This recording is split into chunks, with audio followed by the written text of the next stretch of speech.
আবার তোমাদের সামনে নিয়ে চলে এসেছি আমি আবার একটা নতুন রেসিপি ভিডিও। তো তোমরা আমার সাথে থাকো, আমি কী বানাতে চাচ্ছি আর কি, তোমরা পুরো ভিডিওটা দেখবে। তো তোমরা কেমন আছো বন্ধুরা অবশ্যই জানাবে, আর যদি আমার ভিডিওগুলো তোমাদের কাছে ভালো লেগে থাকে অবশ্যই একটা লাইক কমেন্ট শেয়ার কিন্তু করতে ভুলবে না। আজকে আমি বানাবো উচ্ছের ঝাল। তো বন্ধুরা, উচ্ছের ঝালটা আমি কী করে করছি তার জন্য তোমরা পুরো ভিডিওটা দেখতে থাকো। সবার প্রথমে দেখো, আমি কিন্তু উচ্ছেটাকে লবণ আর হলুদ কিন্তু মেখে রেখে দিলাম। এরপরে দিয়ে দেবো কড়াইয়ের মধ্যে তেল, তারপরে ফোড়নের মধ্যে দেবো সর্ষে ফোড়ন। সর্ষে ফোড়নটা ফুটে আসলে দিয়ে দেবো উচ্ছেগুলো একটু ভালো করে একটু নাড়াচাড়া করে একটু ভেজে নেব।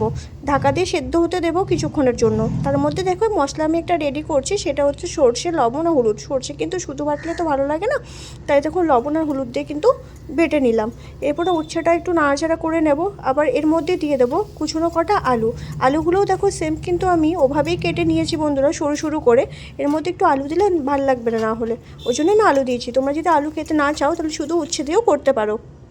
এরপর যে মশলাটা আমি বেটে রেখেছিলাম সর্ষে বাটাটা, সেটা আমি এখানে দিয়ে দিলাম। মশলার মধ্যে কিন্তু কোনো মশলাই নেই, শুধু লবণ হলুদ আর একটু সামান্য সর্ষে বাটা যে জলটা ছিল সেটাও আমি দিয়ে দিলাম। এরপরে কিন্তু আমি একটু জলও দিয়ে দেবো, কারণ উচ্ছেটা যেহেতু এখন একটু সেদ্ধ হতে সময় লাগবে, আর আলুটাও কিন্তু আমি সেদ্ধ করিনি, সবই কাঁচা ছিল। তাই আমি এভাবে জল দিয়ে একটু সেদ্ধ করে আমি ঢাকা দিয়ে রেখে দেবো।